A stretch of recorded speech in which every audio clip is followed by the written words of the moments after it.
Powered by Arkansas, for Arkansas. This is Inside Arkansas Live. Hey, welcome into Inside Arkansas Live here on this beautiful day here in the great state of Arkansas. I'm your host, John Neighbors, alongside Curtis Wilkerson and Andrew Ellis, and appreciate each and every one of you for making us a part of your afternoon this afternoon. Happy Thursday to all of you out there as we are still flying high after Arkansas's absolutely dominating win against South Carolina last night. So we'll get into some of the effects from that. Also a crazy night in the city of Fayetteville, no matter what, that I'm sure we'll talk about. But we'll have our heavy hitters, get into some Razorback football news, get you ready for the weekend, and also get into some of the very good chats. Not the bad ones, but just the good ones here on the show today. But fellas, it's Thursday. It's always better doing a show after a big win. But how are the vibes today? Pretty good, boys. That was quite the chicken choking at Bud Walton Arena last night. So I'm flying high, man. Big win.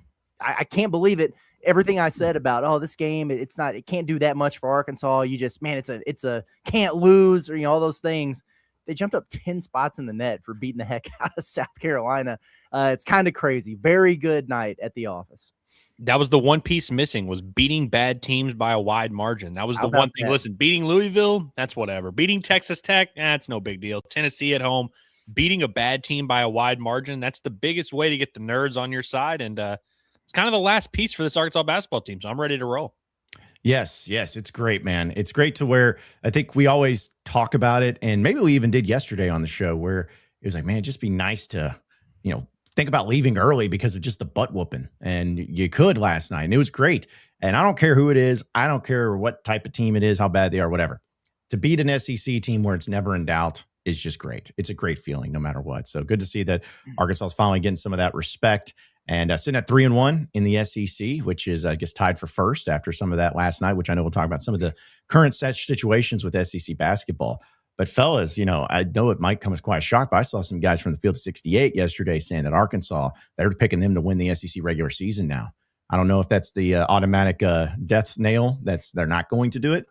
But it's nice to see that here we are, 4 games. It's just 4 games into the conference slate. But just, I don't know. There's something nice about being the team that's like, hey, you guys, I'm picking you to win it because of what I've seen so far. I don't know if it'll happen, but since it's not happened since 1995, it would be pretty cool if Arkansas could win the SEC regular season this year. Yeah, it would. And it's a wide open race, man. Everybody at this point has taken one of those weird losses. Welcome to the club, Vanderbilt. They took it at Texas yesterday. And I mean, you could absolutely see it with this Razorback team. Not only are they 3-1, so they're in as good of a position as anyone to get there. Schedule manageable by SEC standards. And at the end of the day, for me, I trust Arkansas's guards, man. That backcourt duo, I understand they're freshmen, but my goodness, not many people can compete with that. And so they got to figure some things out on defense, obviously. And, you need to stay healthy. All those things that you can throw in there as qualifiers. Everybody in this conference has some warts. They've got some flaws, but what they don't have is a Darius Acuff or a Malik Thomas. So I like Arkansas's chances as good as anybody's, and I'm really, really anxious to see how they look going back on the road and playing a team that just got popped on a buzzer beater and is going to be highly motivated again. I have a hunch that they're going to be a lot more prepared than they were last weekend.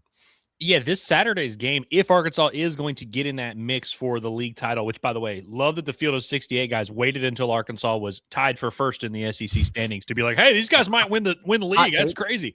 But no, if they are going to do it, getting this win against Georgia is a massive, massive deal. And then, of course, you're going to have a home bout against Vanderbilt, who's going to be one of your top competition, we presume, for that crown.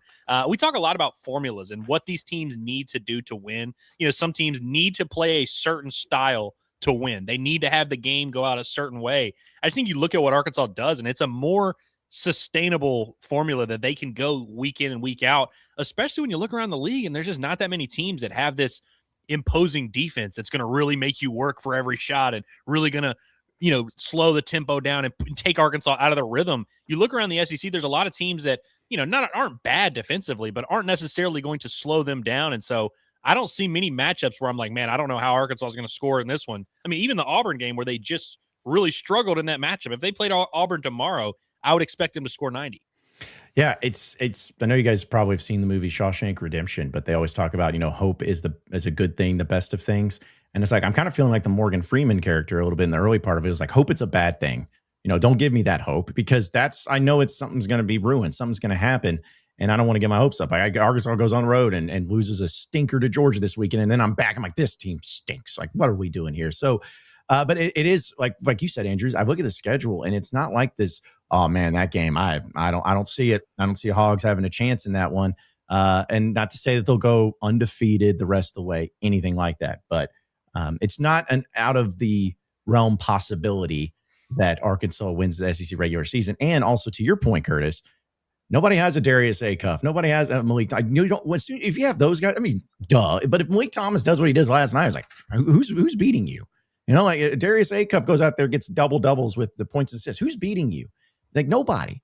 You can't expect it, but that's where my hope resides. Is like, as long as I have those types of players on my team, I'm going to feel good about it, no matter who you're going up against, no matter how good the teams are.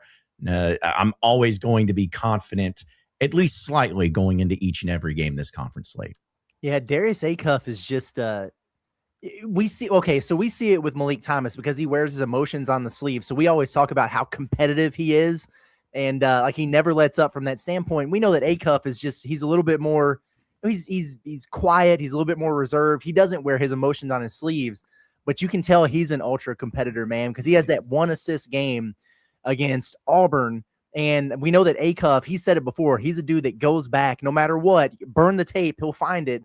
But he looks at every single possession, even the good plays that he makes. And he's like, all right, I should have made this pass, or I should have taken one more dribble this way to get a better angle. Like, he's very meticulous about that.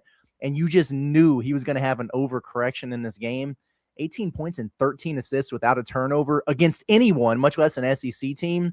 That's crazy work. That's highly, highly efficient. I love to see a guy who responds to a little bit of adversity or a down game by his standards the way that he did. And now Cal is, giving him an earful about his defense out there in the middle of a game. So maybe he'll respond to that challenge in the next game and become a lockdown defender too. But those two guys are a heck of a lot of fun to watch. And I was super impressed with both of them, but the way that Acuff kind of, gathered himself after a rough game in the facilitation department and did what he did was really impressive. When you're led by 2 freshman guards, which we kind of knew all along was going to be the thing for Arkansas, you always wonder, okay, well, are they going to be able to step up against good competition? Both of those guys are averaging more points in conference play than they were in non-conference. And in Malik Thomas's case, he's shooting 60% from 3 in SEC play. I know it's only 4 games, averaging 3 steals, averaging more points, like has really come into his own, has not only been ready for the challenge, has taken his game to a different level. And, I think back to some of these Cal duos that he has, and we see him on some of the broadcasts because they're like one of what it's like 4 SEC duos that have averaged 15 points a game each.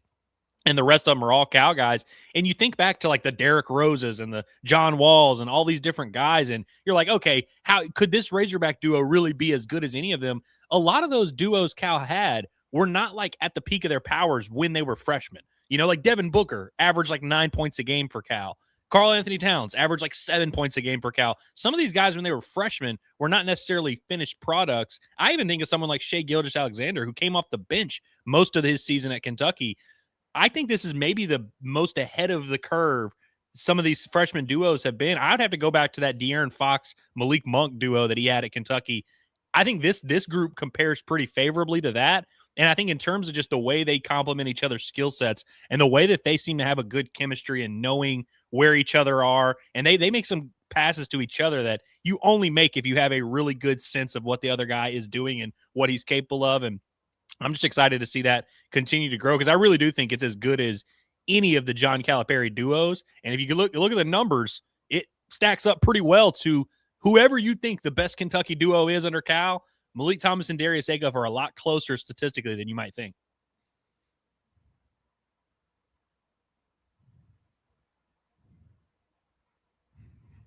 Is this happening to me or you too, Curtis? It's both of us. I don't know what's happening. That's yes. I thought for sure. I was like, this is my fault. Like my internet's down or something. Nope. This one's on old John over here. No, we've been waiting for this. All of us are guilty now. Yeah, it's like I said. Even the tech nerd over here can still mute his own microphone. Curtis, in hindsight, we should have just let him keep talking and then just like like just never mention it. Just nod. Like, Yep. yeah. Yep. And then like when you see my mouth stop moving, you guys just start talking about something completely different that I didn't Wow, say. great I was like, point, what in the John. world? Wow, good. Yeah. Man, it's just for the best one ever. Good grief. Because okay, since it's already been derailed a little bit, is because everybody's asking about my it's a posture corrector, folks. It's not a double holster for guns or suspenders or anything. And so I was like, well, I was adjusting it and I put on mute so it didn't make any noise. It doesn't matter. It's cool. It's fine. It's normal. But what I was going to say, and it was a great point, so hopefully I can make it even better this time around, is that it's just so much fun to watch these guys because they're not going to be around for very much longer. So you better enjoy it while you can. But also, just from last night's game, which I know you guys covered it all on Pod at the Palace post-game show, but just seeing Michi Johnson get 29 points and you still win by 40 just cracks me up. Like, how many times is that going to happen where, if we went to the game last night, I was like, hey, guys, by the way, tonight, Michi Johnson's going to go for 30. I think all of us would be like, oh, are you serious, dude? Like, it's going to be one of those games. Like, might be the worst 29-point performance to where it's like, even if he doubled his points, they still would have lost. That's a tough look. That's a tough look. Yeah, no kidding, man. It was he did that and I didn't even notice him most of the game. There were a couple times where I was like, damn, get out, like close out on that dude or whatever. But yeah, that's kind of like when Malik Ewan at Auburn, he went and got the double-double. Nobody cared. You got your butts kicked and it was like we didn't even notice you, my guy. And we noticed him in this game yesterday. So yeah, I'm proud of some of the strides that they made on the defensive end. They just played harder. And to me, I don't know, with Arkansas, you think about the talent that's on this roster, how athletic they are, how long they are at the different positions there. If they just give max effort, I mean, they've got a pretty decent floor of what they can do defensively. They'll still make silly mistakes. They'll still have their brain farts out there, but that should be enough to have them better than they have been on that end. So hopefully they just keep it up in the effort department and tighten some screws elsewhere. But it was good to see, man. And the metrics loved it. So I'll take that too.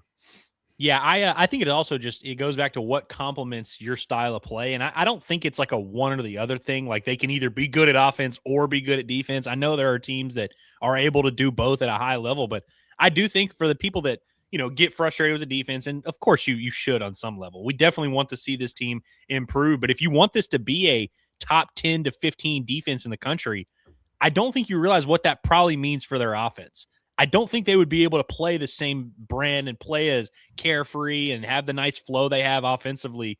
And so I think there's something to the notion of like what this team can do to where they can still score at a high level, but still make some of those plays defensively. And I think we've kind of figured out by now, it's not going to be every defensive possession we're slapping the floor and we're pulling up our shorts and we're ready to roll, but we're going to create our fair share of turnovers. We're going to block some shots, which is something we didn't know this team could do, frankly. We're going to get in some passing lanes. We're going to get our hands on some balls, like Cal likes to say, and we're going to let that feed into our offense. And at the end of the day, you're not going to be able to outscore us most of the time. Absolutely. And we'll continue to talk about this as well as still get into one of the best clips of Cal from last night, too, which is absolutely outstanding. But want to tell everybody and be excited to announce that we have a new sponsor and partner here with Inside Arkansas. It's actually our guy, Sharkansas. Maybe we should call him Inside Sharkansas instead, because he's a great supporter of us. And he has a great new company that he has started up. It's called Mad Labs. That's right. It's a small independent code studio where they focus on thoughtful, long-term software work rather than just quick disposable builds, where they work closely with teams who already had a lot of software in place for businesses and teams to move away from Wix or Squarespace or any of those things for just a custom solution. They can do custom everything: websites, web applications, internal tools, dashboards, system monitorization, and refactoring. I don't know what half of that means, but you know who does? Our guy Sharkansas, and that's why he's the best of business to do it. So if you need any of these things when it comes to your businesses or for your websites, for any of your technological needs, you got to hit up our guy Sharkansas over with Mad Labs Code Studio. And with this, you get a free 30-minute strategy call where he will break it down and give you all the best information and tell you exactly what you're working with. And the best way to do it right there is scanning that QR code right there on the screen. Scan that QR code on the screen. It'll take you over there, or you can also check out our description below, as it'll give you the link there as well. But just be sure to say that Inside Arkansas sent you, and you'll get that free 30-minute call, and he'll break it all down for you as well. So do it. If you're a small business, again, or teams or anything like that, give Mad Labs a contact today with our guy, Sharkansas. So good to have him be a part of it. And again, I had to read about that 4 or 5 times just to make sure. I'm like, I don't know what this means, man, but that I know you do. And that's why people are going to go to you, because they don't come to us for that stuff. they go to Arkansas. So it's really cool to have one of our supporters on with us as our sponsor as well. My dad recently retired, but he's a software developer.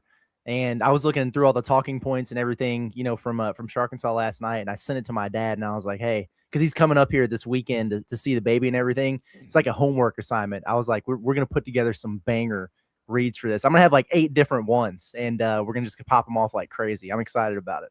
Yeah. Like how Lucius Fox in Batman has like all the computers in front of him and he's like surveilling everything. That's what Arkansas, that's how he gets his power rankings, because he's got all the different things going at the same time and he's just surveying and looking. That's what he's got going on. It's pretty cool. And in fact, if you want to take a movie reference of it, he would never do this because it's illegal stuff. But if you ever watched a heist movie, he's the guy that's like hacking into the mainframe, in the background. He's that guy. He's that guy. He's the one that you got to have on he's the glue guy of your heist, pretty much is what I'm saying. So appreciate Arkansas for being a part of it.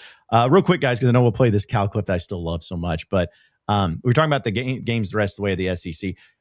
Is there just one game that you're like, this is the scariest game for Arkansas? I mean, is there just one that stands out? Or because we talked about, hey, we could see them beating pretty much anybody, but as far as the games and the locations and everything, is there just one game that you're like, that's the one I'm most feeling like Arkansas could take an L in? Well, I don't know. I mean, I like Arkansas's chances, in every game to be able to compete and be in there. Some of them that I would look at and be like, oh, that's going to be real tough.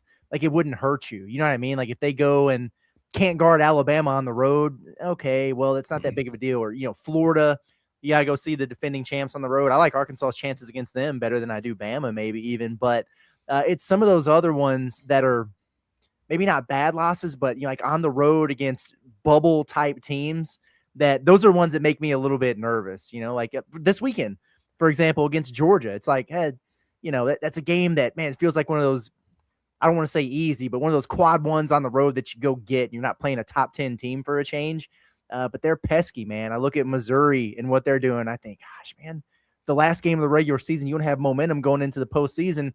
That might be a get on the right side of the bubble or on the wrong side of it game for them. So what's that going to look like? So there's a bunch of different ones there. If I had one circled, just that I'm looking forward to the most, it's the return match with Auburn, though, the 14th. Yeah. I can't wait for that one. Yeah, that should be a fun one. Should be a final score about 101-94 in that game. Looking forward to that, because we didn't really get that in the first game because it ended up getting out of hand and didn't end up being the shootout we expected. But I'm going to go simple here. The Alabama game on the road, that's very hard. The Florida game on the road, that's very hard. Although I do feel pretty confident Arkansas is going to beat Florida in Gainesville. Feel pretty confident about that one. I don't know if I can really remember Arkansas ever winning in Tuscaloosa. So until it happens, I'm sure they have, but I really don't have that in my brain right now. It's really hard to imagine them going in there. I mean, Tuscaloosa, just weird stuff happens every time they go there. Hey, listen, they won in 2022. They got screwed. All right, I'm just saying. I know you remember, Curtis, that out of bounds call. Yeah, it was BS. So that's counting for a win. But either way, no, I'm with you guys. But it's just I'm at the point too where it's like I'm going to be pissed if they don't win all their home games. Is that bad of me? Like, I'm going to be very upset. Yeah, I'm going to be upset. And I know Vanderbilt's good. I get it. I know that Auburn's, well, I don't know if Auburn's good. And we'll hear from Cal and see how they're good. I know that but A&M, I know that there's like decent teams you're going to be playing, but with home court advantage and the teams you're playing, it's just like none of them really just scare me. None of them are sitting there like, oh gosh, yeah, this team is going to be a problem. If they lose a home game this year, I'm going to be very upset. And it's weird to say that, but I also have that expectation. I think we all have that expectation where you got to bring it. And of course, the next one they have is against Vanderbilt and next week. So, but yeah, protect home court, protect the Bud Walton Arena. It was disrespected last night, but we got to continue to protect it. It was disrespected last night. Wild times at Bud, man. I'm telling you, man. Many establishments in Fayetteville were disrespected, frankly.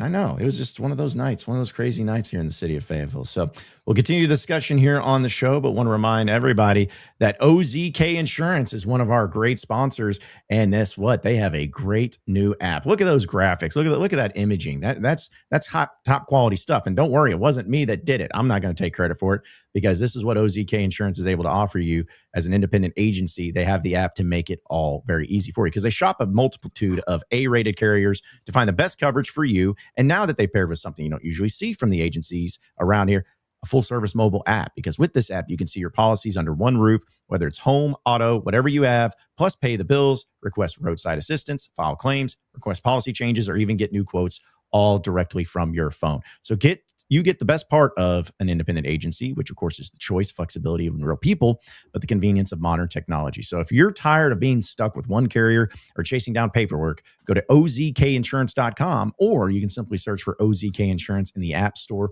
or in Google Play Store. Local agency, national level options, one powerful app. That's OZK Insurance.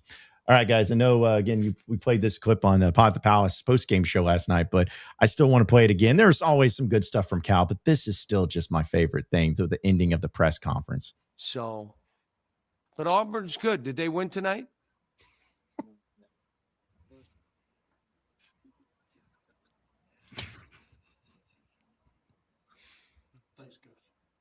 All right, I'm out before I say something. Golly, dude. This guy. I just love the fact that he's Cal, man. You know, you're going to get some Cal-isms, but I really want to know what he was going to say. Like, what do you think he was going to say before he had to leave? Well, so I know for a fact he was, if they had said Auburn won, he was going to do the bit about, see guys, Auburn's really good. You know, that's a tough team, blah, blah, blah. After he found out that they lost, I don't know what he was going to say. And that's where I think it gets fun, because we can predict, but I think he was probably going to be like, dang, you can't count on Auburn for anything, frankly. Yeah. Yeah. Just the game of their life, you know, the game of their season just happened to happen against Arkansas, man. Wrong team, wrong day.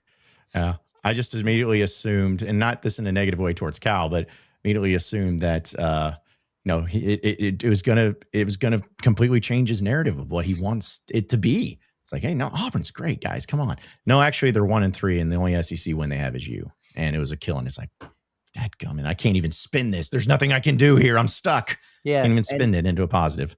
And now they're like 10-7 or whatever. And I don't know. Like they very well may not make the tournament even. So it's crazy. Very strange. Yeah. They were super disappointing last night. I went back late last night before I went to bed and looked at the extended highlights or whatever they put on YouTube. Keyshawn Hall, he didn't even look like he wanted to be there. He looked like Arkansas did Saturday. He's just kind of out there. I guess he wasn't motivated. You know, he didn't have any bulletin board material for himself to go to Missouri. Shameful effort by Quinn's boys. Unbelievable. Yeah, they're a weird team, you know, because it's like, if we're forecasting forward for them, you look at their schedule and there's a lot of games that you're like, yeah, they should probably win that one. Like, they should be in good shape. They should get it done. But we looked at this game against Missouri and we were like, if they lose this one, that's kind of a regression to, oh, you really are just this volatile team that you don't know what to expect from. And when you're behind the 8 ball of the NCAA tournament and you're having to like go, you have that stretch where it's like, oh, we have to finish 4-1 or whatever. You get to that point of the season of, oh, you have to win these next 3 games. I just don't think you can count on them game to game. But in any given game, Auburn can look like the best team in the league. And so I don't want to discredit them just yet, but dang, I'm really disappointed that they lost that game. I keep saying that I'm disappointed, like I care or like I even want them to have any success, but I thought they were better. Yeah, I also looked at it last night because I was talking to Taylor Korn, who covers Auburn, and she kind of said the same thing. It was just like one of those games like Arkansas had. But I don't know, guys. Because of that, makes me feel like Arkansas is going to beat Auburn by 20 at home. I'm going to bet the house on the Razorbacks in that game. I just feel like they're going to get their get back, and they're going to want to put a wounded animal out of its misery, if you would, as Auburn comes hobbling in there. But last night, though, speaking of another crazy night, this has been a crazy week in SEC play. It really has been. Not only did you have Auburn losing to Missouri, but you also had a couple of buzzer beaters, guys. Look at that. One buzzer beater is great, but then you got 2. You have Ole Miss and Georgia going to overtime. Ole Miss gets the buzzer beater, and then Kentucky beats LSU by storming back from, 18 points down to hit a buzzer beater win. So chaos in the SEC last night, and I don't really care to see Kentucky win, but and I don't even know if I wanted Ole Miss to win because Georgia's faced. I don't really care, but it's just madness so far in the SEC this week. Yeah, it must be weird to be in a position where you came into the year with Final Four expectations and this huge payroll and everything, and you're literally comparing a buzzer beater win over a winless team in the SEC that didn't have their best player to the Christian Laettner deal. how the mighty have fallen. It's crazy over there. Season saving, maybe, but they still got some stuff they got to figure out. Shameful by Georgia, man, losing that game at home to Ole Miss. Maybe Chris Beard's team's figuring it out. I don't know. They've got some talented players over there, but they sure looked rough, early in the season. You had those 2 buzzer beaters, and then you add in Vanderbilt just getting destroyed by a so-so Texas team. It was Arkansas took care of business. They were the only team that did it. So good on them.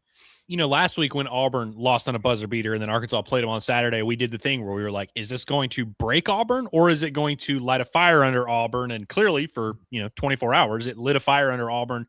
I think we have that same question now with Georgia where they might show up on Saturday just ready to roll and they're like pissed off and Arkansas has to face the best version of Georgia. I think they might be a better candidate, even as volatile as Auburn. I think Georgia might be a better candidate to just quit on their coach.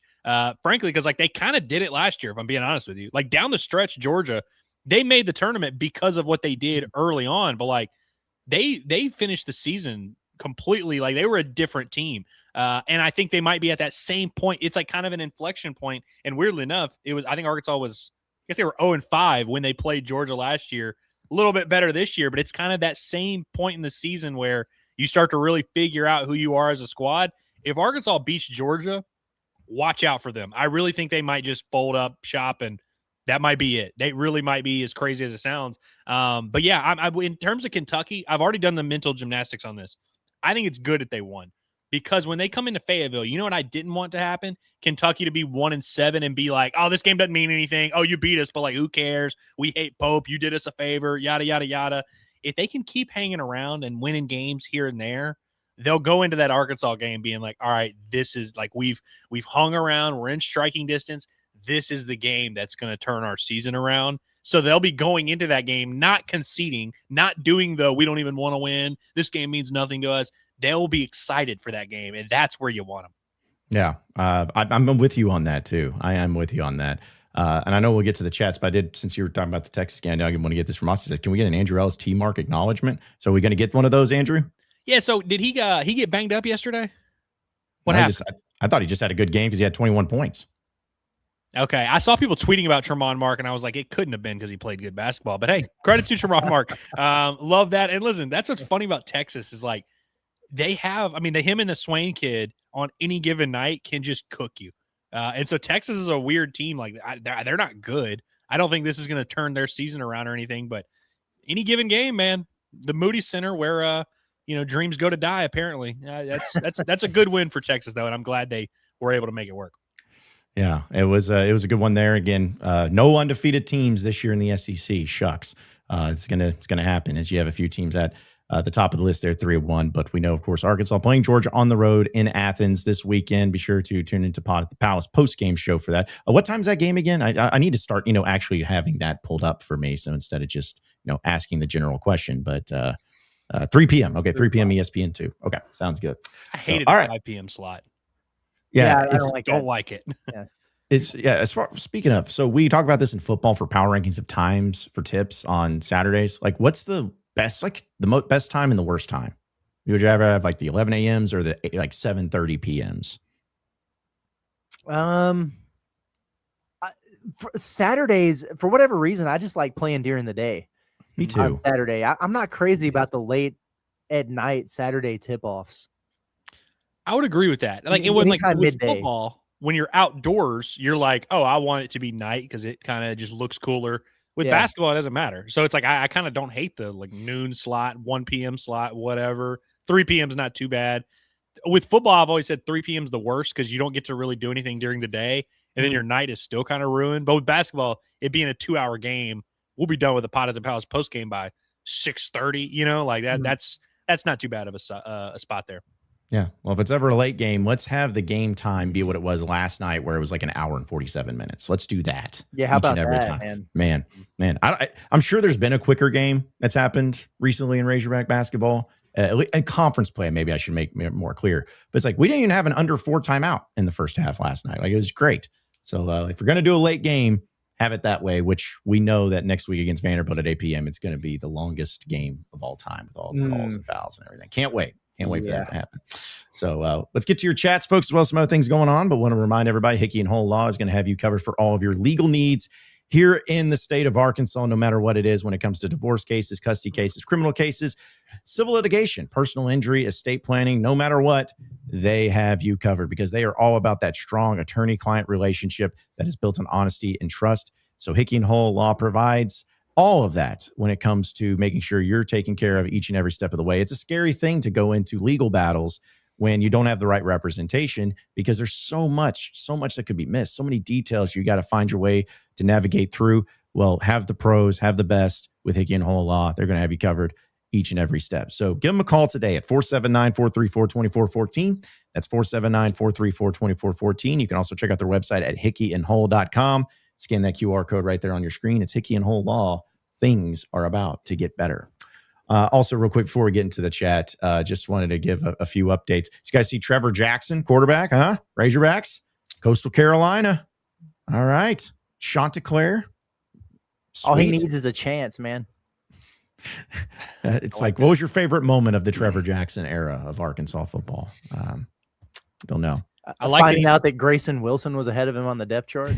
Yes. Yeah. I like that he's close to Bobby. He's not playing for Bobby, but he's not too far away. He can go see him, get some advice, get some counsel if he needs. Yes, exactly. And also, Dudley gave us a few of the updates as well. As we're at 11 guys that are visiting today or tomorrow. Dudley also says 5 safeties, including 2 that have played in the SEC with Tennessee's Caleb Beasley and former Vanderbilt starter John House IV, who played at Middle Tennessee this past year. 3 defensive tackles, 2 twins from Washington and Oregon's Zadavion Sims, as well as played alongside Colton Yarborough at Durant, Oklahoma. You have an offensive tackle in Alu Baba, as well as a JUCO defensive end and a former North Little Rock player, Jalen Polk, who had 10 sacks. I thought I said 10 seasons at first. I'm like, man, okay, he's really putting it in. 10 sacks there at Hutchinson. You also got Emporia, which is Emporia State from Kansas, cornerback Peyton Taylor, and then the class is 11th right now on 3 rankings and 3rd in the SEC. So just to give you a little bit of an update on all of that. Listen, I know we talk a lot about the visits and do you want to have the guy first, last, whatever. I feel like having the guy visit while the deadline is about to pass. Yeah. I feel like that's good, right? It's like you're almost holding them for ransom where it's maybe like moving in somewhere this weekend and you're visiting the day before. That feels like a good sign, maybe. Yeah, you can honestly just distract them for a while and, keep them occupied. And then it's like, oh, 10 minutes before the deadline. I guess you want to sign with us, huh? I like this move. 11 guys visiting. That's a lot. Yeah. And you just have it to where their plane's messing up to get them home. Like, oh man, malfunctions. Yeah. Maintenance, the runway's wet, just whatever you got to do to keep them here and to make it happen. Be sure to make it happen. So, but we'll continue to keep you updated on all things transfer portal. But let's go ahead and get to the chat. As we all know, super chats get read first. Those are the rules. Shout out to our guy Hazelwood, super chat. Appreciate it. Goes, assist to turnover ratio really tells the story of this team. Game to game, good and bad, ACUF offensive engine. Was it 27-4 last night on the assist to turnover ratio? I don't know if I've ever seen that in high level basketball. It's hard to lose playing that way. It's really good. Really good. I think Arkansas's assist to turnover has only been flipped like 2 or 3 times this year. And one of them they won. They beat Tennessee in the negative. But against Auburn, that was a rough one. But the higher that assist total for Arkansas, for sure. They're one of the best teams in the country still at fewest turnovers, but when they get that assist number up to like 18 plus, they're really hard to beat. It's a lot of weapons, man. I know. And it's so beautiful too, which I know, yes, winning is always beautiful, but like there was just so many beautiful passing plays and in transition plays and going back. I mean, it was, I don't want to be the poetry in motion type of guy, but there was beautiful basketball offensively played last night. And that was nice. And Darius Acuff is he's a great passer and he threw some awesome lobs and everything in there. But I'm thinking about, I remember the one play in transition where Billy, could have got the bucket, but he dropped it off to Carter Knox for that reverse layup. Like that was a great pass that he made there. Malik Ewan, in transition, some of the things that he was doing, like it was more than just Acuff, he's absolutely the engine, but all those guys were sharing it. That was really cool. You had 6 players in double figures, 6 players with more than 1 assist in the game. That's usually a pretty good sign for you. Yeah. Love that. Also, shout out to a new member of ours, which, hey, look at this, Lindsay on Twitter. That's what we know. She's just Lindsay on Twitter, but she's officially become a member. So thank you, Lindsay, for LK Woot Woot for becoming a member of ours. And, we always appreciate our memberships, but what took you so long? I think is the biggest question that we're going to ask here. But I'm grateful. I thought that this was already a thing. So. Yeah, who knows? But now that she is, welcome. though, I feel like we considered rigging that raffle for her that one time. I feel we now that didn't. she's officially a member.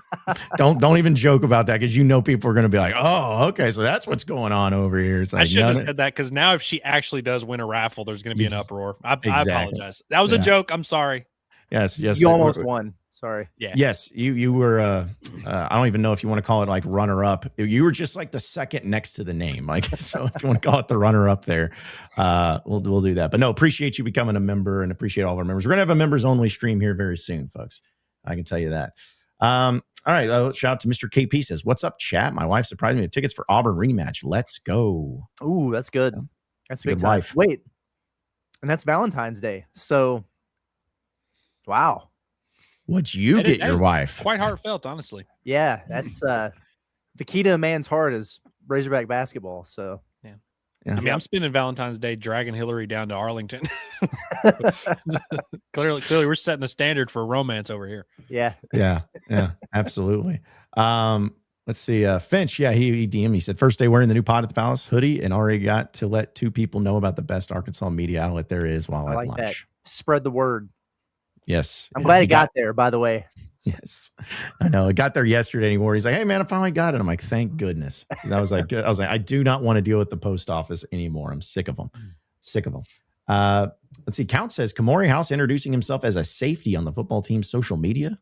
Eyeball emoji. Very interesting. Yeah. I didn't see this until the chat, so I'm just taking his word for it. But we've played this guessing game a little bit with a lot of these defensive transfers where we're like, could this guy play nickel? And I'm like, sure. Could this guy play safety? Yeah, sure. This reminds me a little bit. I remember when Anthony Switzer and Larry Worth came in, and we were like, oh, Anthony Switzer, he's going to be a great safety. Larry Worth, he's going to be a great linebacker. And then they just switched, and nobody really knew why, but it worked out okay. You don't really see the linebacker to safety transition a ton. Right. But I'm inclined to hear him out. Now I'm wondering about linebacker again. What are his dimensions? House. Height, weight. I can pull it up for you real quick. I feel like he was pretty big. I thought like he was 215, 220. Yeah, he was. And also too, I looked at his Twitter. I didn't see anything on it about him being a safety. So maybe I just looked at something wrong, which is very possible. But if you can follow up with that and let us know where that came from, would love to know more about it. But he's not that big. Okay, so you did. Yeah, you got it. 6 foot 215 is what they had him at North Carolina. So okay, yeah. Maybe he'll be like. I thought he was like one of those horses. I thought he was like 6'2", 235 or something. Yeah, we were talking the other day about ideal safety height and weight and all that. Can y'all settle for 6 foot 215? That'll work. I'll be fine with it. I can make it work. Maybe he's going to be like, if you guys, I'm sure you do, Jericho Nelson. He was kind of like that hybrid. Yeah, that linebacker, cornerback, safety, whatever he needed to be. So, yeah. Let's see. Also, we talked about my double holster Kingsley. Thank you. Let's see. Papa Dragon says, never forget this apparently wasn't a top 10 backcourt or even worth an honorable mention in the preseason. I will never forget. Yeah. I will never forget that. You're right. That was, oops. There's a cold take exposed. Man, I really hope Arkansas, wins the national championship for many reasons, but I have a lot of saved tweets. That's all I'm going to say. I just got a lot of saved tweets. I'm going to start retweeting. They had Arkansas's, the same place that did not put Arkansas's backcourt in the top 10 did put Arkansas's front court in it. So interesting. Yeah, I'm telling you, again, I know everyone does their own predictions and feelings and all that stuff, but for crying out loud, man, I feel like college basketball is just I'm in shambles and a lot of times with some of these people and what y'all are doing. I'm like, I don't understand any of this. So I've got a rant about this coming along the lines with Arkansas baseball because I think in terms of preseason expectation, there's certain things that I feel like I'm just noticing, and it's not a huge deal. They're going to be ranked pretty high. But the justification is always weird. I think people have gotten to an issue where you can rank transfer portal classes and then you can base your entire opinion off of who has the best transfer class. You can rank it on best freshman classes and you base your entire opinion off of that. You can rank the best returning classes and rank it based on that. There are very few people in national media who are able to look at all three things and put it together and really formulate an opinion. Like it's always, and if you hear, like in the preseason, you hear all these guys talk. I bet a lot of those backcourts they listed off, they were like, well, these are great transfers. And Arkansas doesn't have a ton of great transfers in the backcourt without acknowledging that you've got 2 freshmen and 2 returners and all this. And it's really annoying. And I'm noticing this with baseball where I heard a D1 baseball guy yesterday. He was like, yeah, Arkansas, there's a lot of unfamiliar names on the roster. And I'm like, no, there's not. Like half the lineup's back, like half the pitching staff's back. What do you mean unfamiliar names? What Ryder Helfrich's not an unfamiliar name, but these people struggle sometimes where it's like you see transfer rankings and you live and die by that, which it makes sense, but it's like there's a full picture here and you got to be able to look at it all. Mm-hmm. Yeah, I will never understand that. I always feel like if someone says that, it's like, okay, it's unfamiliar to you because you didn't like follow them or pay attention last year. It's like, oh, well, these are unfamiliar names. Well, because you just didn't pay attention. But yeah, which I get it. Hey, listen, you had to cover a lot of teams, but don't just come out and just say something like that. At least look at, even if you're not sure, look at the roster. Be like, okay, so who's on this year's team and last year's team? And then you can go and draw that instead. But that's asking a whole lot. Let's see. Also, Jakota says, so why was Cats by 21 in Bud last night starting a brawl? Come on now. Nah. He wasn't. Where He was is probably Cats today. Cats was he was in the post game last night, but You'd think he'd be here. I mean, Kentucky, got a nice win. Yeah. Dude, it's what they needed to get back at it. It's Christian Leitner. I mean, it's the same thing. It's the same thing that happened in the same situation and all of that. So memorable. But yeah, there's no way McMahon makes it this season, right? No, he's toast, man. Yeah, has to be. He's done for. I mean, they're going to go 2-16 in the SEC. So I love that he was like, if he does, the AD was like, if he doesn't make the NCAA tournament, which 0 people have him projected to even be close to doing, and he's clearly not on track to do. Yeah, was their AD a believer in that non-conference schedule that they had? I don't know, man. That's brutal. That's brutal. Which, by the way, I meant to bring this up too with speaking of last night and everything. I thought that this was always really cool. We knew about this, but I thought this was always really cool to see this with Carter and his brother, the old jersey swap, and then also his dad being there, their dad being there, and having the half jersey of the 4 and 11. So always like seeing stuff like that with brothers going up against each other in college sports. Yeah, that was pretty cool. The split jersey there, and those two got matched up on each other a few times. I don't remember anything like significant happening either way. In the one-on-one there. The only thing I remember about Carter's brother was that Billy Richmond just had him, and he was in jail the entire night. Man, he couldn't even dribble around Billy. It was rough stuff for him there, but I'm glad that Carter got to play. I really am. And he looked all right doing it. I mean, it's big for Arkansas moving forward here, but it's very rare, that you get a moment like that. And I know it meant a lot to those guys having the family there and everything. So it's good. It's good stuff. I was considering making their father my heavy hitter for his cool little split jersey. And maybe I still will, but I do think this is cool. I kind of forgot about it, but there was a clip from Carter like preseason where he was talking about this game, and he was like, yeah, my brother's over at South Carolina. He transferred there. So I was like, yeah, I'm going to get to play him. And he was like so excited. He's like, every time we talk on the phone, I start, planting some seeds, talking a little crap to him, like getting that going. And I love that. I've grown to appreciate some dad humor, dad joke here. Shout out to Kingsley. Knox joke. Get it? It's pretty good. It's pretty good. I do appreciate that, Kingsley. That's awesome. Also, I got a tweet from somebody that asked with DJ Wagner's posterization dunk last night. Which I know there's a lot of great plays, and that was one that was definitely got everybody elevated. In fact, I was talking to the guy I was sitting with. I'm like, if you would have given me the odds of, hey, which player is going to have a posterization of a dunk, DJ Wagner probably would have been close to dead last on the list, just to be honest. Mm-hmm. But he was asking also where does that rank among the posterized dunks that you've seen at Arkansas? Which I know there's probably not a lot of them, but because I think of Trevor Brazil's had a few. I know Marshawn Powell had one of the best ones that never counted, but I think that one's up there last night just because of who did it and the type of player that he is and the guy he did it against, who was just a massive human being. And that's got to be up there for me, for DJ Wagner. Yeah, that was a really good one. I might have to create a hierarchy. That sounds like a good segment for the Pot at the Palace. So the best poster dunks of Razorback lore. That was impressive, man. I think it surprised the South Carolina dude. I think it surprised DJ. It definitely surprised me. I just did not see that coming, man. But he's been playing a little bit more bouncy this year. I think he's got 5 dunks on the season. I think he only had like 2 all of last year. But dang, man. Did anybody watch SportsCenter? Did he get SC top 10 for that or no? They probably would have tweeted out from the. Yeah. I feel like the backboard one definitely should have gotten at least in the top 10. Yeah. Yeah. By the way, Acuff added to his dunk total yesterday.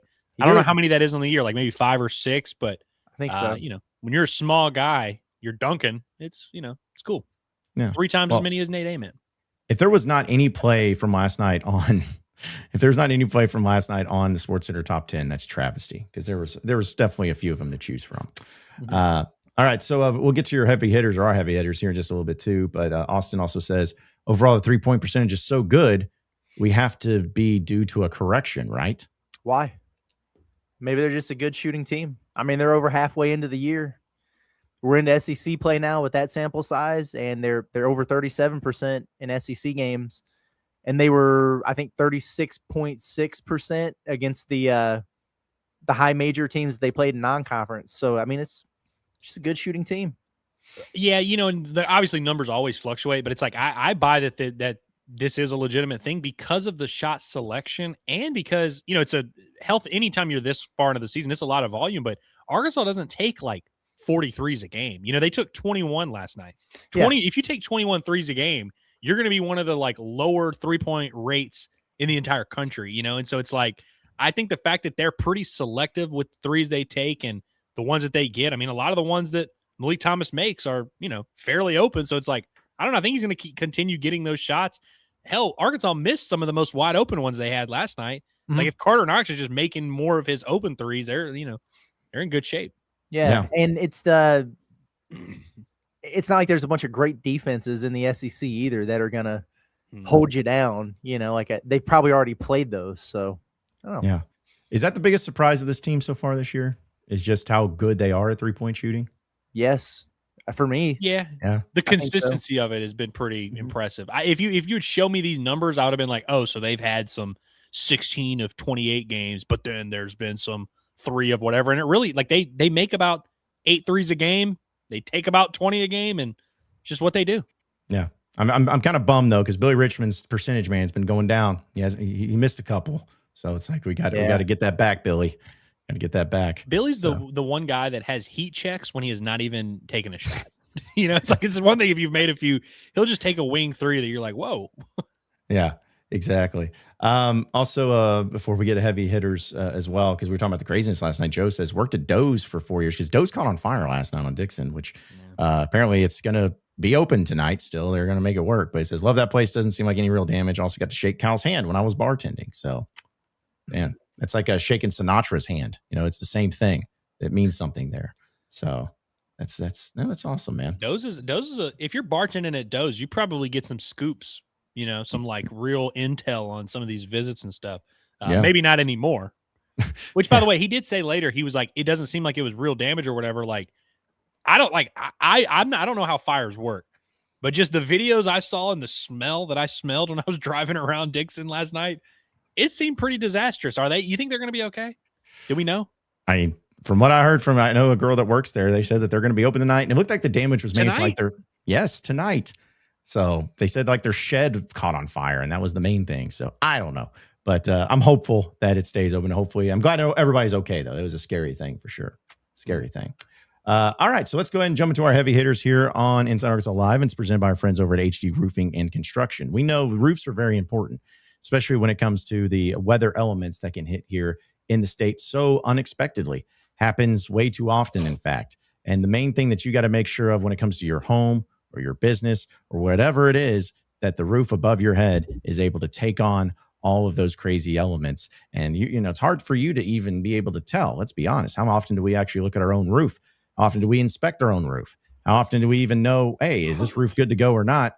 We don't really. So that's why we need to have HD Roofing and Construction do those free inspections for you to make sure that you're good to go on your roofing, because they have professionalism, top quality materials, expert installation, and everything for your roofing needs. So give them a call today in the Northwest Arkansas office at 479-957-1928. That's 479-957-1928.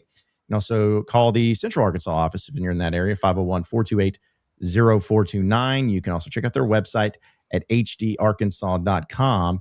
It's HD Roofing and Construction, our sponsor here of Inside Arkansas Live and of our heavy hitters as well. So I'm going to go, guys, and start off with a heavy hitter. Actually, I want to ask this question first, Kurt, since you were a coach. Was there ever a time in the middle of a game that you had to, just run into the locker room or run into, in the middle of the game, something, nature called, something like that? Did that ever happen to you? No. Okay. No, not coaching. I'm trying to think if that ever happened as a player. I definitely had a throw up incident as a player, but I think it was like an into the bench trash can thing. You know what I mean? Like got subbed out. But no, never a mid game leave. I don't think. I wish I had made it to the locker room when I threw up at a basketball game. I did not. I made it to the nearest trash can I could find in the corner of the gym. And now that I'm really thinking about it, I wish I had gone about 40 steps further and just gotten out of the way of everyone. Yeah. But the reason I'm bringing that up, and I was going to ask the player side of things too, if that's ever happened. Because I always think back to, this is way back when, I think it was in 06, but I remember Keith Jackson Jr., defensive tackle for Arkansas, scored like a scoop and score of 90 yards.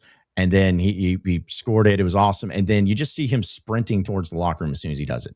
Just like in the middle of the game, just sprint. Everyone's like, oh, geez, he must have had to use the restroom. That's always everyone's assumption. If a player or coach has to run in the middle of a game into the locker room, if the place is an injury, it's always about going to the bathroom. Well, last night for Nebraska, guard Sam Hoiberg ran into the locker room just a minute into the game, like very quickly. Everyone was wondering, hey, what's going on and all of that. Well, don't worry. One of his teammates, Connor, I think it's Esagian, is that how you say his name? I hope so. But either way, I think he put it out there and just let everybody know, hey, he was just doing that, just the poop emoji. So also Hoiberg, like this is Hoiberg's, like Fred Hoiberg's son that did this? Yes, I assume so. Because he had same spelling and everything. So, but either way, I see stuff like that. Even then he later on tweeted out, he's like, I asked Sam for permission before posting this, guys. So, because people were apparently like, dude, that's rude and everything's like, nah, dude, I asked permission for it. So, point is like, hey, when nature calls, you got to do what you got to do, man. You got to do what you got to do, and don't be ashamed. Don't be like, oh man, people knew I went to the bathroom. We all go to the bathroom. It's fine. So, I just wanted to give my heavy hitter out to not only them embracing it, but given to the scoop of the story and the fact that luckily it wasn't anything serious. He just he had to do his business. So shout out to them. But that's one of my heavy hitters here today on the show. Do we call this a Paul Pierce, by the way, when someone poops their pants at a basketball game? Is it just officially called the Pierce? Not unless you get, carried back out there by your teammates or whatever. No, hey, listen, it was his ankle and his knee, or his knee. Which one? Ankle, knee. That was the. And as a Celtics fan, that still pisses me off. So, but that's tough scenes all around. Yeah, for sure. Man, there's a lot of different directions to go for a heavy hitter. Obviously, I'm taking the basketball route there, but I do want to go with Arkansas's big men. I mean, Nick Pringle. Where have you been our entire lives, man? Like, we've been waiting on SEC Nick, and he showed up in this game. I thought he was really, really good. Loved his energy out there. It's fair to wonder if you're motivated to play against your old team. It's not like he got processed. He left there on his own accord, but he sure seemed like it. And, that's a guy that we've expected a lot more from in terms of like his defense and being physical and rebounding, and we just haven't seen it. And so it was good for him to have a game like that. But then also Malik Ewan, and he played really well in the game, and that's awesome. He's been doing that for a while now. But for me, if you just think back to Ewan at the beginning of the season, and it's kind of his body language, like the effort wasn't there, you were kind of wondering, like, does he get it? Like, how does he fit into the mix here?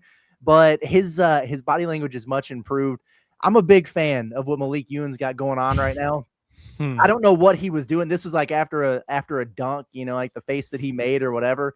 But he's just showing some enthusiasm out there. The celebrations were cool. They had the lob, off the backboard that Pringle dunked. And a lot of times Ewan's just kind of chilling. He's casual on the bench. But he jumped up and he was like shaking John Calipari at the end of the game. It's like Cal's been on that dude's neck the entire season. And he's starting to take that constructive criticism and the coaching, and he's putting into practice a little bit. His effort's better. So good on him. We have been waiting for both of Arkansas's big men to play well in the same game for 17 games, the entire season. It hasn't happened once. And it finally happened last night, and those two dudes looked really good in there. So kudos to both Nick Pringle and Malik Ewan for a game that was very much well played. Love that. Yeah, Malik Ewan in SEC play, averaging a crisp 12-6 on 60% from the floor. How about which is actually lower than his for the season because he's like 62% on the season from the floor. Pretty crazy. Let me ask real quick. You talked about that video that showed him like shaking Cal. Because do you think that if that was somebody else, Cal would get pissed? But because he's like, I don't want to, this guy's having energy. I don't want to ruin the moment. He's like letting him do it, like I always wondered that with Cal because he doesn't seem like the type that just is like, I like being shaked after a big play. But I don't know. I felt like he's maybe like, I'm not going to say nothing because he's showing enthusiasm and that's worth it more to me. My immediate thought was, you remember at the end of that game the other day, Mario Cristobal, when that coach was like jumped on his back and he was like, it's not effing over. I was kind of that would be Cal for me. It's like, we're still playing a game here, But no, it was awesome, man. Good for them. Yeah. Well, let me ask y'all this before I get into I have a few little, bullet point heavy hitters. But where did y'all stand on LeVar Ball when he was popping and when he was like in the news all the time? Like, were y'all like very anti LeVar? Were you like mildly entertained by it, or were you like big? Like, how did y'all feel about it all? I felt where I didn't mind it. I think what irritated me more is just the constant like platform he was given by ESPN and stuff. It wasn't that him. It was more of just like a lot of things. Just the fact that I get tired of seeing it all the time. But no, I thought he was really funny. In fact, some of the quotes that he would say, I still say to this day, undefeated, never lost. Stuff like that was always good. The only thing Jason Whitlock can comment on is snacks. That's a classic too. Exactly. I didn't mind him too much when they really got into the big baller brand and the shoes and all that stuff. I was like, all right, you're doing too much here, living through your kids. But early on in the shtick, I laughed at it quite a bit. I was amused. Yeah, I think I eventually kind of soured on LeVar, where I was like, okay, I've heard enough. Like, let's move on. And frankly, I think his sons also did, because I think they kind of separated at some point. But early on, I always kind of had the mentality of like, if I had 3 sons who were like NBA players, I probably would be puffing my chest out a good bit. But I want to give some love to Carter Knox's dad, who does not do this. Oh wait, where am I at here? How do I get this one out of here? All right, there you go. It's gone. You're good. Is it? I had it. Yeah. Well, it should be. Okay, now there we go. Hey. Okay, well, this jersey, this is just a pro move. We've seen a lot of people do this before. You get the jersey split in half. That's an unk move. That's what that is. That's a very, very unk move. But I love this. And also, I have to shout out any father who, one, he's got an NBA son in Kevin Knox, the older one. And then you've got most likely a second NBA player in Carter Knox. I don't think Carter's other older brother, the one that plays for South Carolina, I don't think he's going to play in the NBA, but like another high-level Division I basketball player, probably going to have a pro career, like just really cool stuff. And like, I just think like any father who's doing that should be celebrated, especially one who I know has the crazy jersey, but like, we don't hear Carter Knox's dad like puffing his chest and being like, ha, ha, ha, look at me, I got 3. Like, he just raised 3 kids who were studs. And, I can't speak for the other Knox kids, but we have not had an unpleasant interaction with Carter Knox. He's a complete gentleman, just been a great representative of the program. I love that. I love that for that family. And it's a really cool moment that, we all look at and we can appreciate, but it's like, that's really special, and I just wanted to shout them out some more and give the jersey some love for sure. I think, I don't 100% quote me on this, but I think that they have a daughter that just signed at Auburn. I think they have a daughter that's going to play ball. Really? In the ACC. Wow. I think so. Dude, that's even crazier. Basketball family through and through. It seems like that's awesome. Yeah, That awesome. That really is awesome. And I think the whole family should be commended. Other news in the heavy hitter world, our guy Micah New has been listed as the #1 senior prospect in the country, according to Perfect Game, which I know in baseball, seniors, not necessarily the most coveted draft prospects, but every year there are a handful that end up being legit prospects. Micah New, the #1 senior prospect. I thought that was pretty cool. My other heavy hitter, I went and saw this movie on Tuesday. I didn't want to ruin our game day show yesterday by talking about movies, but I went and saw Marty Supreme in theaters Tuesday. I had a tremendous time. Did either of y'all see Uncut Gems by chance? I did not. It was the Adam Sandler movie where he was like the gambling guy and Kevin Garnett's in, and he has his performance or whatever. Pretty similar movie, pretty similar theme, but it's a sports movie technically. He's a ping pong player. And shout out to Timothée Chalamet, who we are stunned to find out in the year 2025. We found out Timothée Chalamet might actually be cool, and good for him. I think he's probably going to win an Oscar for his performance in Marty Supreme. So just want to shout him out. There you go. There you go. Another couple of quick ones, guys, I have. If you were a high school football team that got outscored in a single season by 523-0, would you want to give up your high school program in football if you got outscored by that? Yes. Okay, cool. Because the North Carolina high school is actually doing that. They are taking a year off from football because they got outscored 523-0 this past year. So, might need to reevaluate some things. It's a High Point Central. Oh, man. I was like, I just couldn't imagine being on that football team. Like you're out there playing and you lose that many times and have that type of score. So, shout out to them for cutting it short. And also another one, I just want to play this because it has nothing to do with sports or Razorbacks or anything, but this is the second sighting of it, guys, where we have, once again, another situation of a Chuck E. Cheese getting arrested.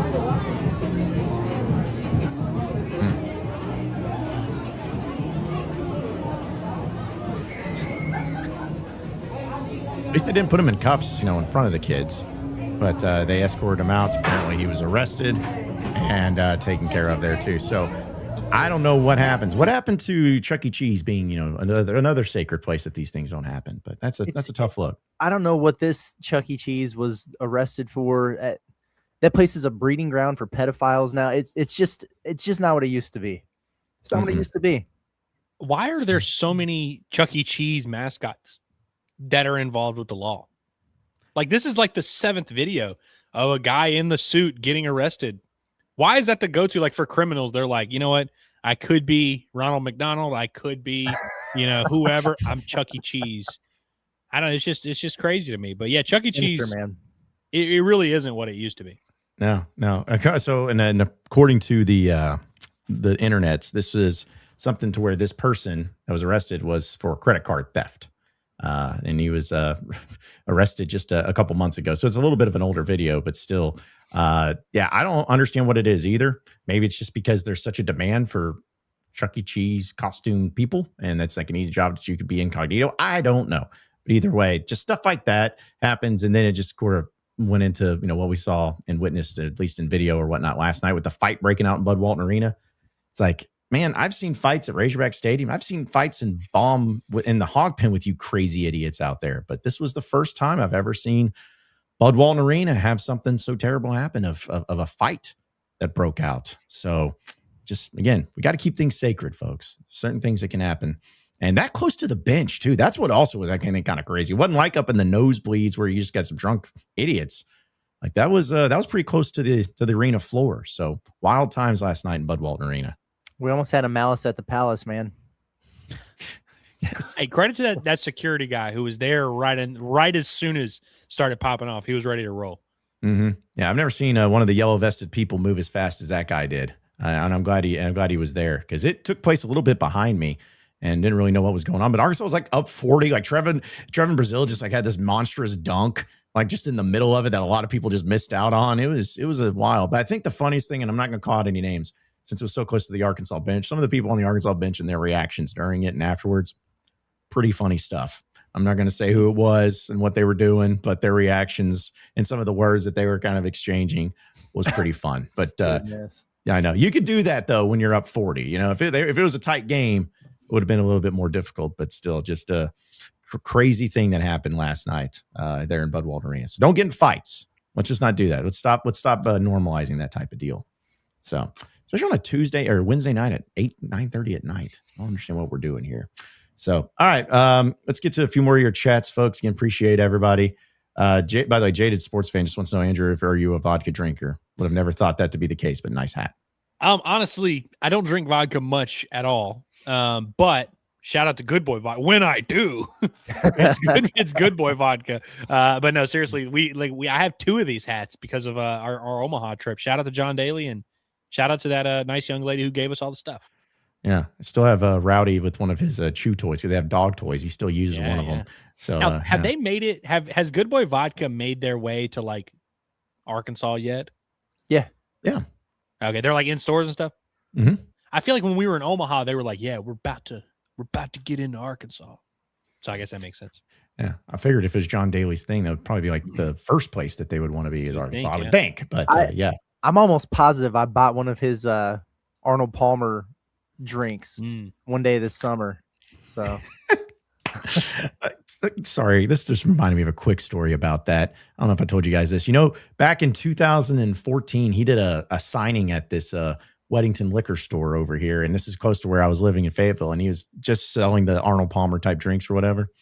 And I had one of the worst pictures of me taken by my buddy because I was trying to get a picture with John Daly, and I'll try to pull up the picture because hopefully you guys do it. But either way, that was the first time I ever interacted with John Daly. Nicest guy, but the stuff that he said was extremely inappropriate. Like, I know it's surprising, but it was something that was so shocking. I'm like, okay, so this guy's what we see or what we hear about.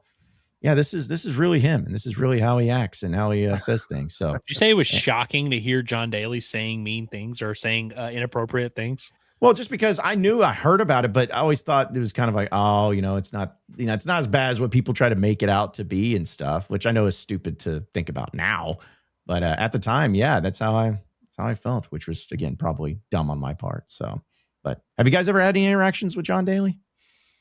no, I don't believe I've had the pleasure. Okay. Well, good dude, crazy dude, but a good dude nonetheless. So anyways, just wanted to share that and pass that along. Also, Kingsley saying, hey, Sharkansas, let's go. Let's get the Inside Arkansas app going. I have to add that to the repertoire. here's an idea. That would be pretty sick. Yeah. Yeah, it would be just to have all the Inside Arkansas access you can get just in the comfort of an easiness of an app. OZK Insurance did it. If which by the way, shout out to OZK for up in there just everything. I mean, you got the app going, but then they're like their new little video looks cool. Yep, trust me, because when they sent that to me, they're like, hey man, you think you could use this? And I was like, gosh, I'm the one that usually makes the little graphics and the stuff, and I was like, all right, well, yeah, I mean, sure, because y'all's is much better than mine. Way to one up me and all my work that I put in and everything. So yeah, that was brutal. But also to let Austin know, he's like, hey, can you hack the system and get our boys media credentials? Unnecessary. You already did. It's unnecessary. No need. I was there representing 102.1 the win yesterday. So and I was there representing 102,1 the one. So yeah, all the bases were covered there when it came to our media credentials. glad that could happen for everybody. So, but I know it's not that big, but how did Curtis did feel any differently? I mean, I know you watch the games and everything. You've been there before, but no. Okay, No. I didn't think so. I just wanted to make sure that it was just like there wasn't any interesting moments or anything new that you weren't expecting or something that went down. But yeah. Nope. All right, let's see. Also, Kingsley says, John, is that your most viral tweet of all time? Unfortunately, yes, it is. And that sucks. Because I was just noticing that whenever you were talking about it, I pulled it up and I was like, wow, almost 3 million views on those things. That's cool. Yeah. You better pay me some money, Elon. That's all I'm saying. If it's going to be for that stuff, you guys better pay me. Also, I keep having a lot of tweets that people were tweeting at me. Something I want to know, what are our thoughts on Giannis booing his own fans after they were booing him when he was down 30? Did you guys see that? I did not see that, but so I can't play the video because it's but basically Milwaukee was getting smoked. They looked like crap. The home fans were booing because of it. And then he makes a play like and one, and he's on the ground and he's yelling at the fans, going boo, boo to his own fans back to them. And I'm like, it's probably not the best look, but. Listen, it's crazy because Giannis, obviously for 5 years now, everyone's been looking at Giannis being like, oh man, it'd be sick if, he would get traded, or, oh man, imagine him on the Heat, imagine him on the Lakers or whatever. But he's been very adamant, hey, I'm staying in Milwaukee. This is where I want to be, which is crazy because I don't think most NBA players are dying to stay in Milwaukee. I think Milwaukee fans have finally pissed Giannis off to the point where he's like, you know what? Actually, I do want to leave. Right. Which if he does, they should shut the whole franchise down, frankly. If you can't keep Giannis, who's the most easygoing guy in the world, if you can't keep him happy, you don't deserve to have rights. Mm-hmm. Just don't deserve to have rights. Fair enough. It seems like a fair trade. I thought I saw Cats by 21 in here. I'm trying to see. Yeah, he was pissing and moaning about Carter Knox being an NBA player. He literally they couldn't find anything to troll about for the first hour of the show. So he finally got something with Carter Knox there, who would be the best shooter on Kentucky's team. But Well, I did a heavy hitter thing where I literally was like, oh, yeah, LeVar Ball had his 3 NBA sons. And then I saw a little bit of, LiAngelo wasn't in the NBA. So, and then I saw a little bit of that with Carter Knox. I'm like, oh, you think he's an NBA player? I'm like, well, I'm not even making that proclamation. I'm just making the heavy hitter. His dad should get props thing. But a lot of other people do seem to think he is an NBA player. Yeah, I think he could be too. But I was just waiting for Katz to come in there and to say something about last night's game, but I mean, again, it's a buzzer beat or whatever, and it ends up happening. So Katz doesn't always have self-awareness, but Katz has enough self-awareness to know that you can't come in here and gloat about having to rally back to beat LSU. So yeah, even he wouldn't try and do that. Yeah. Mm-hmm. Yeah.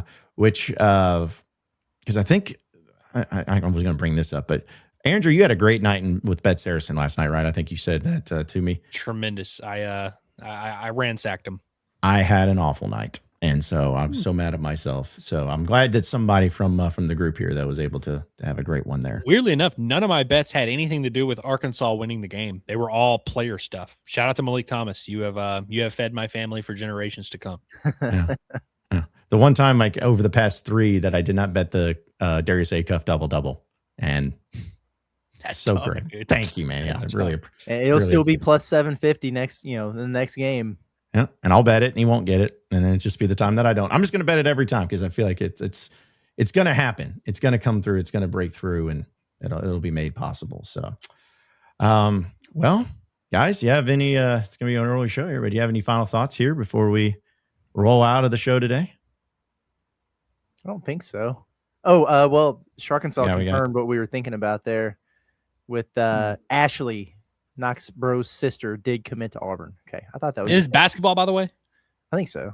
Got to be, right? Man. How could you play something else in that household, Also, let's get Ashley in the transfer portal in a couple of years. Who's stopping us from doing that? Come on, Kelsey. Drop a bag.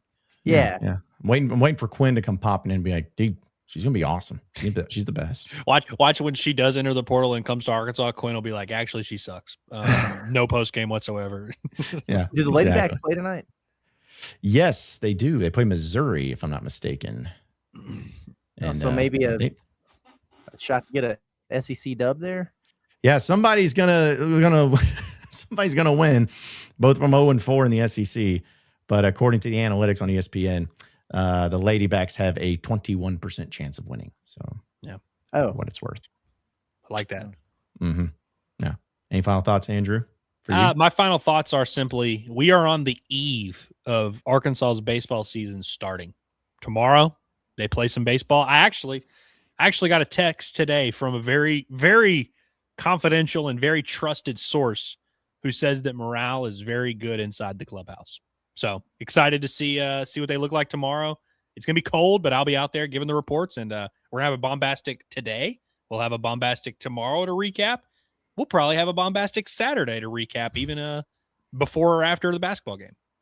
Yeah, listen, it's all that's coming together, man. I know the month is already moving by quickly with all the craziness that's going on, but it's one of the best times of year when it comes to Razorback sports. Got, of course, with transfer portal, and then we'll have spring practice for, and of course, right in the middle of SEC basketball season and everything going on with that, and even some baseball that gets about to get started up. So a lot of great things happening with the Razorback sports, and we're all going to have it always right here on Inside Arkansas. So be sure to subscribe to us here on our YouTube page. You can also check out all of our social medias at Inside Arkansas. And you can also, of course, see all of our audio podcasts wherever podcasts are found, whether it's Inside Arkansas Live, Pod at the Palace, Bombastic Podcast, as well as the Inside Arkansas Recruiting Podcast. No matter what it is, we got it going on here at Inside Arkansas. And that'll do it for us today. For Andrew Ellis, as well as Curtis Wilkerson and intern Cameron, I'm John Neighbors. Same sports show, same sports channel tomorrow at noon. Have a great rest of your day, everybody. We'll see you then.